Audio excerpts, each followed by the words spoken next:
Hello, this is my video lab report on Lab 3, Black Hole. The purpose of this was to understand gravitational interactions between given objects and black holes based on a uniquely generated star trajectory. Some key concepts to understand here include Newton's second law, which is that the change in momentum over the change in time equals the net force. We also need to relate this formula to both the velocity and position update formulas. Another very important idea to understand is that of parallel and perpendicular forces. The parallel force is considered the p hat component and points positively in the direction of motion.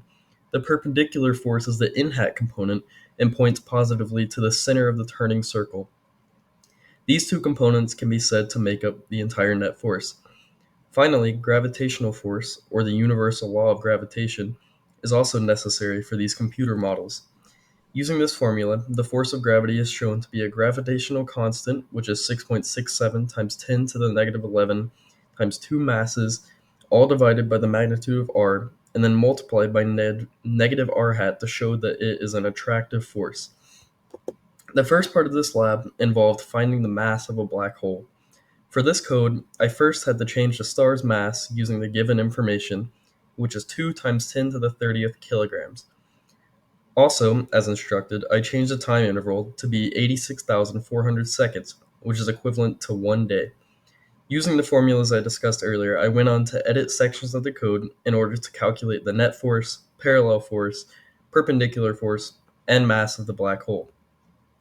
After adding a sum variable and a counter variable in order to calculate the average mass of the black hole, my model then iterated over this loop in order to give me my results.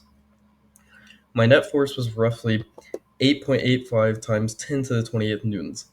The parallel component was about 3.94 times 10 to the 27th newtons, while my perpendicular component was also about 8.85 times 10 to the 28th newtons.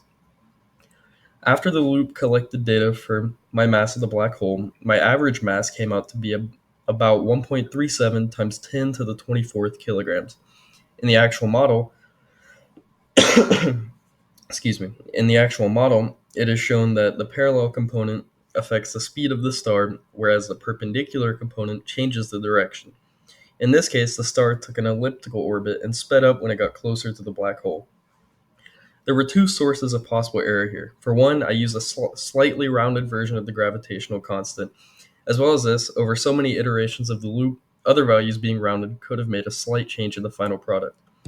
For part 2, I had to construct a model which showed a spaceship getting relatively close to the black hole without crashing. First, I had to input my previously found average mass of the black hole into my code. To find the initial velocity conditions for my ship, I simply had to use trial and error until I got satisfactory values.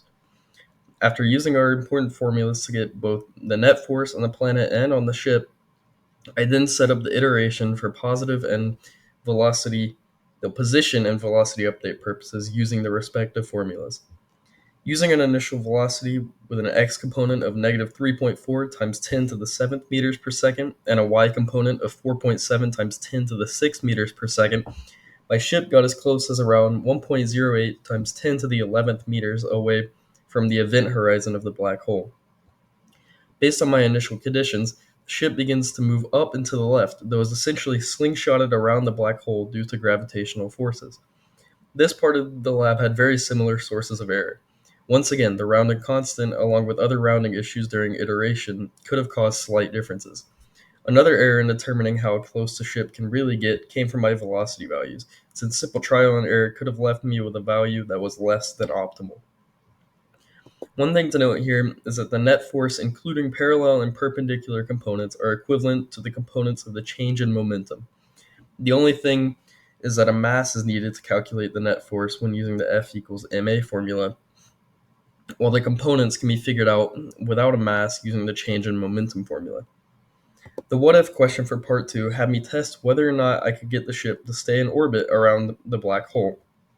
After testing a simple initial velocity of negative 1 times 10 to the 6 meters per second in the x direction and 1 times 10 to the 7 meters per second in the y direction, I got results which resembled an orbit without crashing into the neighboring planet. The major change here is that I put a much larger y component compared to the x component than in my original code in order to give a more vertical trajectory. In this way, I was able to figure out under what conditions the gravitational interactions between these three objects would allow for some sort of orbit.